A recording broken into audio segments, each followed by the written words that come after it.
1, 2, 3, 4. Go! Hey everyone, I'm NanoElite666, and you're watching me play the Guild Wars 2 Living Story, maybe, whatever they're calling it. I don't know. It may or may not be technically a Living Story. I'm calling it the Living Story, though, because this is my channel, and I'll do what I want. Anyways, we are back with the next part of the post-End of Dragons story, What Lies Within, as I have gone around and collected more of my emotions in an emotion-collecting container. And then I took it back to Timey and loaded it up onto Scruffy and went to test it out against demons, and it was very cramped inside Scruffy. I'm still not convinced I actually fit inside Scruffy for the purposes of doing the thing, but that's neither here nor there anymore. And anyways, here I am now out at Arborstone, which is, for some reason, like, not explored, like, at all. Like, I could have sworn I had at least run around some of this place. I also remember it being, like, very green. You know, I wonder if that was a post-processing effect. Did I have post-processing? Yeah, I have it on. Right, okay.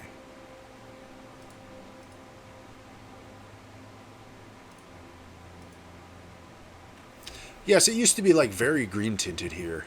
So, you know, it's been a while since I've, like, played this game. So it wouldn't surprise me if things changed over the years. Year plus.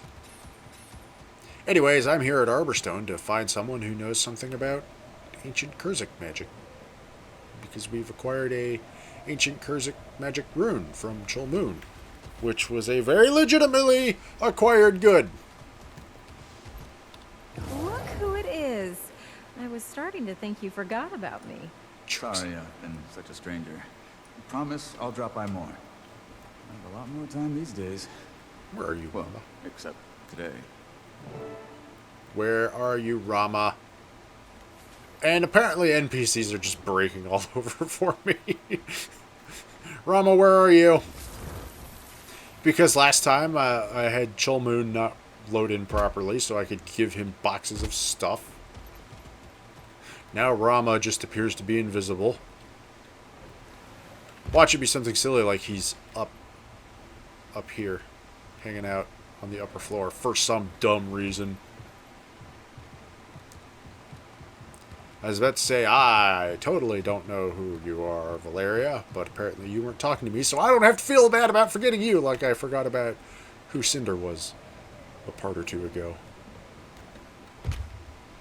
Anyways, what am I doing? Search the Kestrel archives for information on Kurzick ward spells.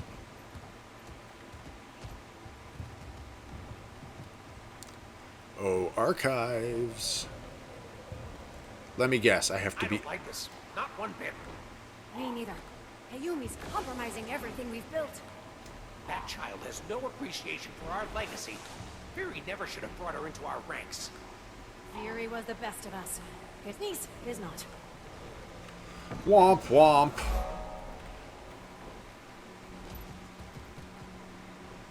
Anyways, I guess I gotta get back upstairs where I just was. Alright, hello archives. Ooh, a library book. Just a City Tengu. Story of comeuppance in... Why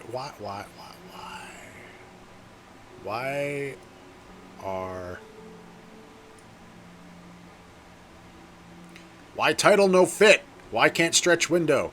Arena net, why? Anyways, I'm going to say it just says comeuppance in New Kining. And there will be nothing else because I can't predict anything after that. This award-winning memoir details the life of a down-on-her-luck Tengu who opens the very first archery-themed tavern in New Kining City. From a quick skim of the pages, the archery-themed tavern seems to be the least interesting part of this gripping page-turner. However, it does not appear to be what I am looking for. What about this library book over here? Raising your wallow the right way. So, you've brought home your new fauna family member? Congrats! Though some may find their robust appearance intimidating, these gentle giants are known for forming very strong familial bonds. But not so fast! In order to gain their trust, your wallow must be treated with most respect and patience. Proper training is key too. Your reading is interrupted by a large chunk of the page missing from the book. Upon closer inspection, it seems this page has been chewed out. You suspect the previous reader had their work cut out for them.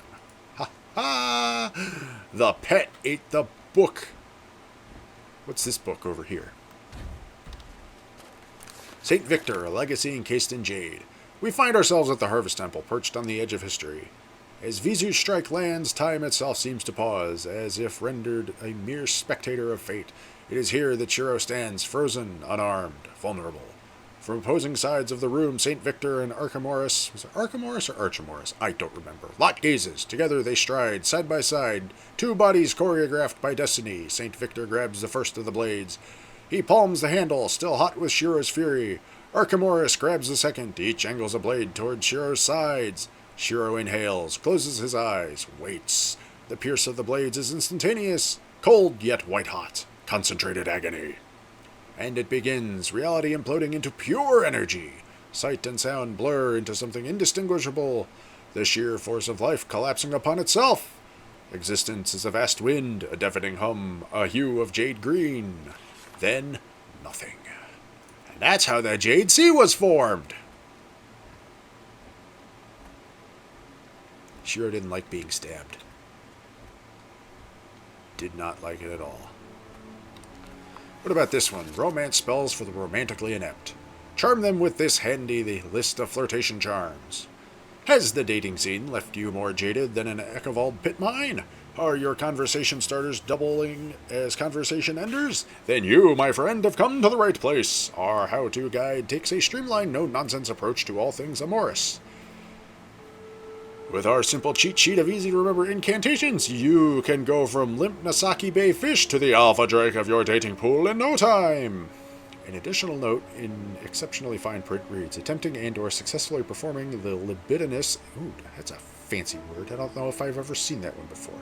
The libidinous incantation, or on unknowing or otherwise non-consenting parties, is prohibited by Canton Legal Code, Enchantment Law 109-21. Romance spells for the romantically inept and affiliates are not responsible for the unlawful use of this guide, which is intended for entertainment purposes only. And again with the second blank page. ArenaNet, what you do. I Only Have Eyes for Moo, Chapter 1 by Snorgle Goldclaw. Chapter 1... Oh, it's a trashy romance novel. Chapter 1, Wild Nights and Forbidden Delights in Ekavald. Chul-Moo? A mossy voice wafted its way through the stifling air of the Sapphire Sisterhood's hidden storage room. From beyond the cloak of shadow, its owner, a lush warden, stepped into view.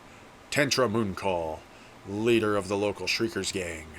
Her warden's limbs were strong, yet delicate. Her blooms, ample. Tantra, did anyone see you? A rugged voice replied. Chul-Moo, leader of the Shrieker's prime rival, the Sapphire Sisterhood, stood rigidly in the moonlight. His tattooed, recently moisturized torso seemed to hypnotize Tantra's gaze. I waited for the Sisterhood scouts to change watch for the night, just like you said. Good. Oh, Tantra, another minute without you, and I would have burst into Shrieker's Folly for just a glimpse of you. Chul-Moo, you know our gangs can never find out about us. My Shriekers, your Sapphire Sisterhood, they'd never understand. We're rivals, I tell you. Rivals! But her emphasis on the last word rang not as a warning in his ears, but a siren song for the longing buried deep within him. He threw his arms around her, pulling her trunk to his chiseled abdomen, pressing against her rigid bark, till the light, stinging pain of their combined friction faded to dull pleasure with each cadenced undulation. Oh, Tantra! Oh, Chul-Moo! In the sap-sweet throes of their heightened pleasure, they failed to notice that the moonlight illuminating the room had now found itself eclipsed by a shadowed figure. I see your evening visits extend beyond the comforts of my mansion, Tantra. Dun, dun, dun!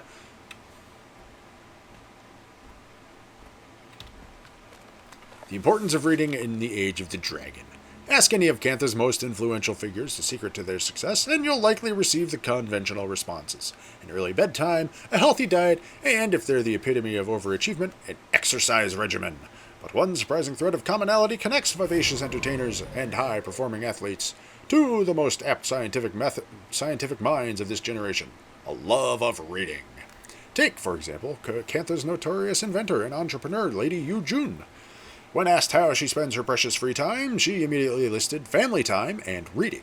Unsurprisingly, she cited scientific literature as one of her go-to genres, but she also declared a love for, of all things, Biographies of professional fighters who dominate the field of hand-to-hand combat. A poster child for interdisciplinary study if there ever was one. Many pages are peppered with small holes, which appear to be the work of peckish bookworms. See if they've taken the book's message to heart. I don't think that's quite how that works, but whatever. Carnivorous carpentry. Sadly, the text on this tome is so faded it's illegible, far overdue to be removed from circulation. A shame considering the intriguing nature of the premise. I don't know. I mean, yes. Carpentry that eats things is, would certainly make for an interesting book topic. Alright, well, we still haven't found the book we're looking for. Let's keep looking. Are there any books in here? No.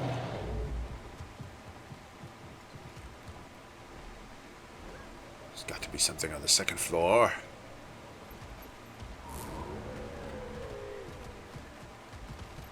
What about you? The Rise of Reiko Murakami.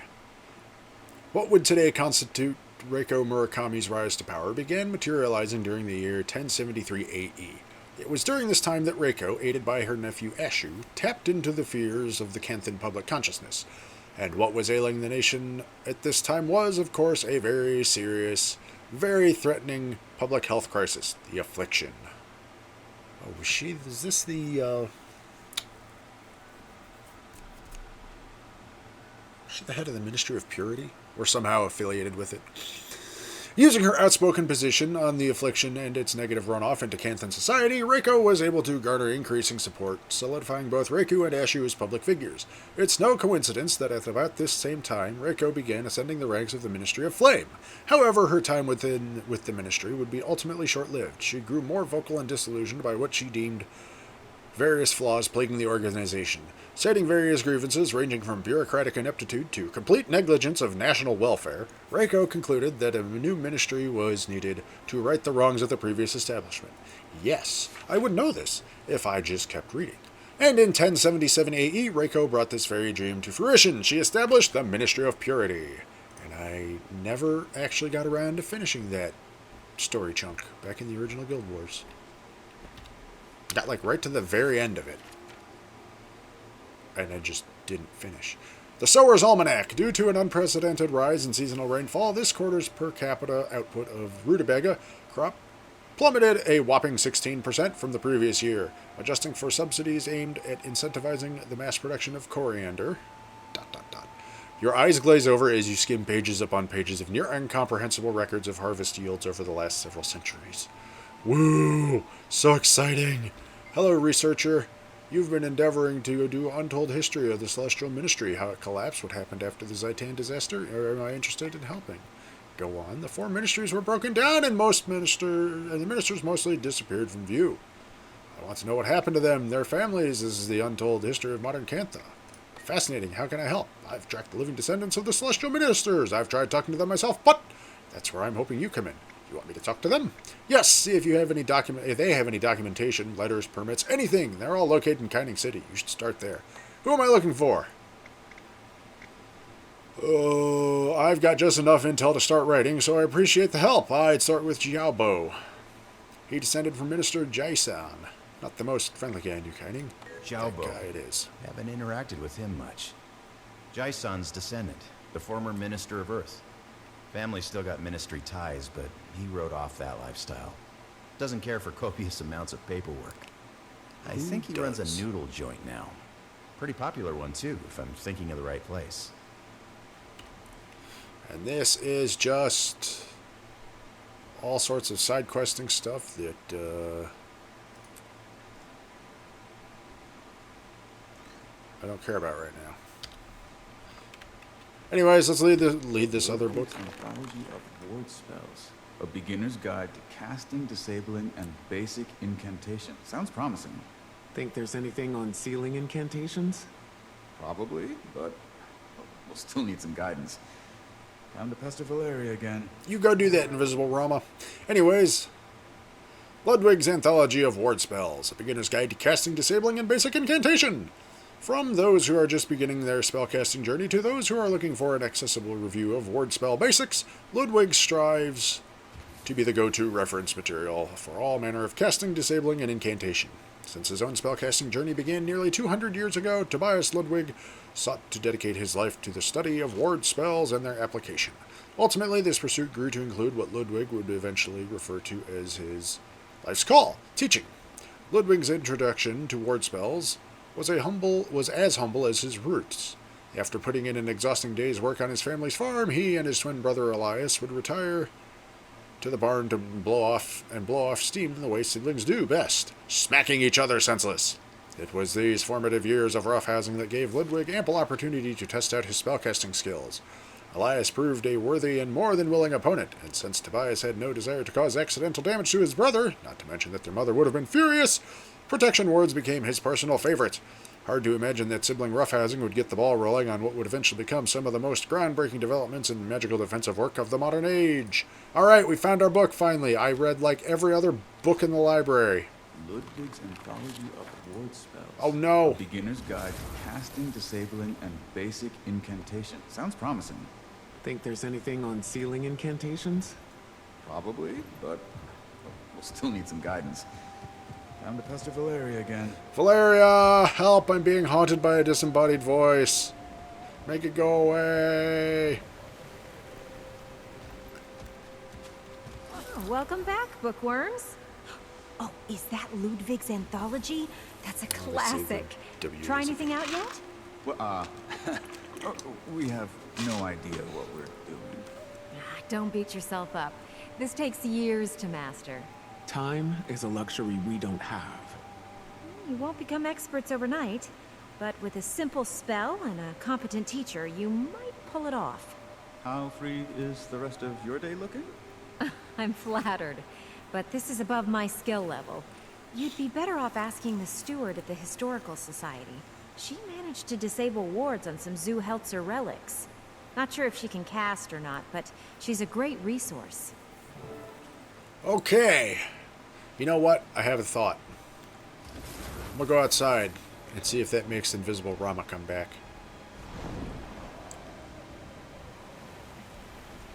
Or I'll just go in here because it's going to be an instance. Emotional release. The command quarters. Hi, Rama. All done being invisible? Hello, Historical Society Steward. Hello. What brings you to me today? I am a steward of truth and research for the preservation of Kurzick history.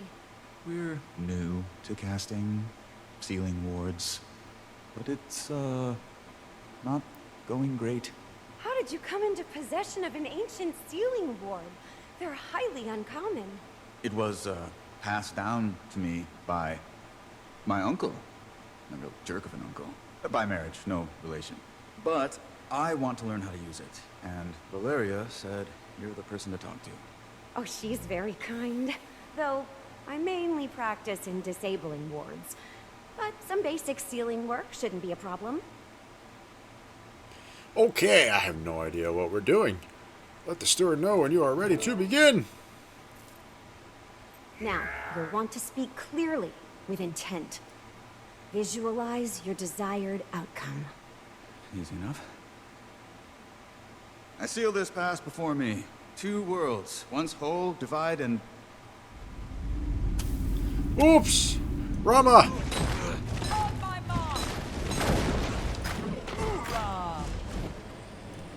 Rama, you goofed.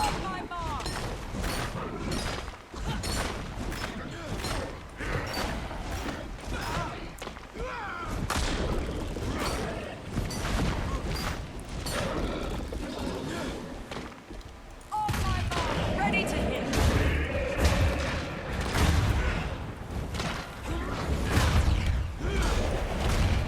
Your delivery is a bit stiff. Say it as if the voices of all your ancestors who mastered this art now speak through you. I'll try to do that. Okay. Clearly with intent. Whew. Visualize. I seal this pass before me. 2 worlds, once whole, divide. Withstand all wandering evils, and guard what lies inside. Good, good. Now, you'll need to assist your friend. To bring the ritual to completion, you must arrange each conjured orb in the shape of the rune you're casting. Woo! I'll put that one there. And that one there.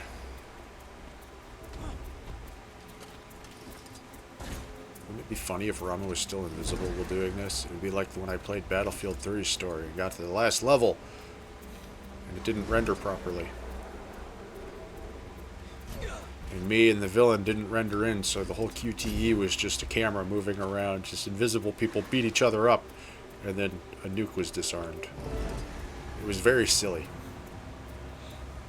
And now we're locked inside the room. That's it! Oh, you did splendidly. And to think, we've only just started out. It actually worked. We're not a bad team, Commander. Well, I think we're ready to go take this one out for a spin. Thanks for your help. My pleasure. Blood relatives or not, I'm sure your uncle would be terribly proud of you. Don't know about that. Though he was actually helpful, for once. In an unintentional sort of way. Woo! We're just not going to address the fact that he just sealed the door in. Oh, nope, there it goes. Okay. Okay, alright, we're not sealed in the command room. Any of you have anything to say? Nope! Let's carry on then, shall we?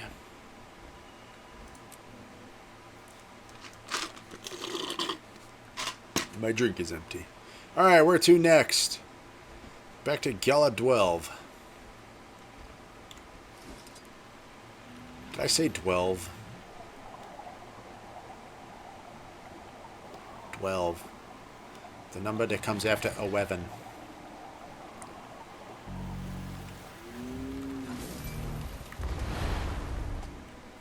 Speaking hard. I did a lot of speaking while reading all the books. Whee!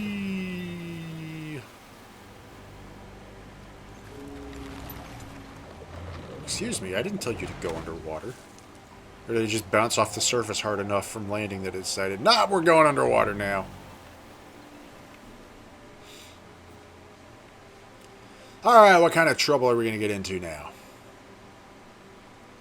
The troublesome kind.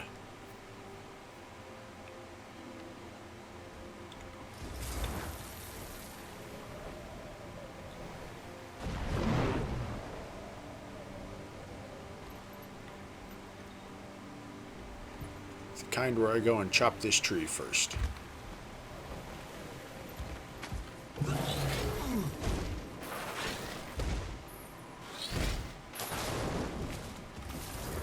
Alright, what do we got going on over here? That is not. I have to go up. Why do I have to go up? Oh, it's an elevator. I'm not crazy. The word elevator hadn't rendered in yet, had it? No. The word elevator may or may not hide within... I don't know. It said elevator, then it didn't. It didn't say elevator, then it said elevator, now it doesn't say elevator. I'm confused. I should have just flown up the rest of the way. Hi, everyone. Neat little tower we got here. Has this always been here, and I just failed to notice it? Were you able to get the seal working? Yeah, I managed to conjure it, but it took a few tries. Plus, I had help. You prepared as best you could given the situation. Everyone has. How are you doing, Commander? Ready to put all of this to rest. You can say that again. If everything's set over here, I'll go alert my crew. We've got siege turtles ready to mobilize by way of an old Luxon mining passage. Help you lure that thing to the surface. We'll head through first, clear things out. Then you come through and seal those exits. You need me? I'll be on comms. Need some backup? Finn and I. Stay with your friends. They need you. Oh, and, Detective, when you're done with that seal, it's yours. You're the one who knows how to use it, so do what you will with it. Good luck out there. Same to you. Yeah, definitely did not fit inside Scruffy. At all. Not at all. Anyways, what's this? A bill of lading. Bill of lading. I don't know what lading means. 24 mechanized miner parts, 12 battery packs, 48 pickaxes, 144 air filter packs. Comment. Future deliveries will require specific instructions with departure times, rail transfer procedures, cargo limitations, and the delivery location name. Alright, let's chat with people.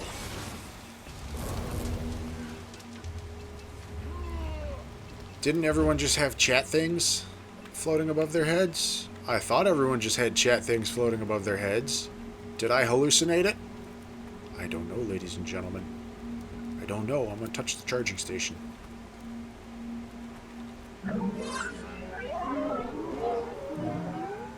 I forget what that did. But whatever. Entrapment. Well, ladies and gentlemen, before we start doing what is most likely a story instance, I'm going to wrap it up for this part, because it is about that time. So, once again, I thank you all for watching. I hope you've been enjoying. Is that a miniature siege turtle?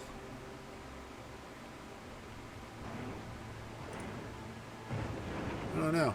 It's a tiny turtle. It's a turtle with a gun. It says siege turtle. Oh, you know what? I bet it's a minion. I chose you! Either that or it's a pet. A ranger pet. Anyways, ladies and gentlemen, once again, I thank you all for watching. I hope you've been enjoying. As always, if you have any suggestions or recommendations for games that you think I should play that might make for a good series like this at some point in the future, or if you just wish to give me a shout, give me some feedback, let me know how I'm doing. Am I doing good? Am I doing bad? If I'm doing bad, what can I do to go from doing bad to doing good? Or if you just wish to inform me that I'm a terrible person because I read all those books in the library, but I couldn't read the most important one about carnivorous carpentry because, oh boy, that book was just too messy to read, apparently. I know, I'm disappointed too. I'm disappointed too. You may inform me of such in the comment box below.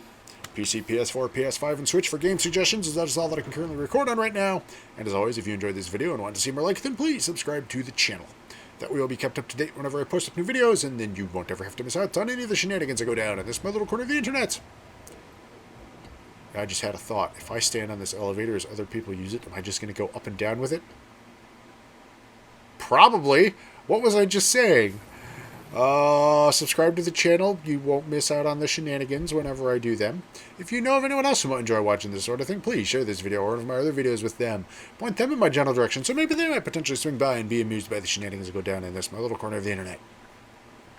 Also, you should follow me on Twitter, at NanoElite666, as I will be using that to make news updates and announcements and such regarding the channel whenever the need should arise in the future. Anyways, ladies and gentlemen, once again, I thank you all for watching. I hope you have been enjoying. Well, there's an audio log over there. I'm going to go click it next time.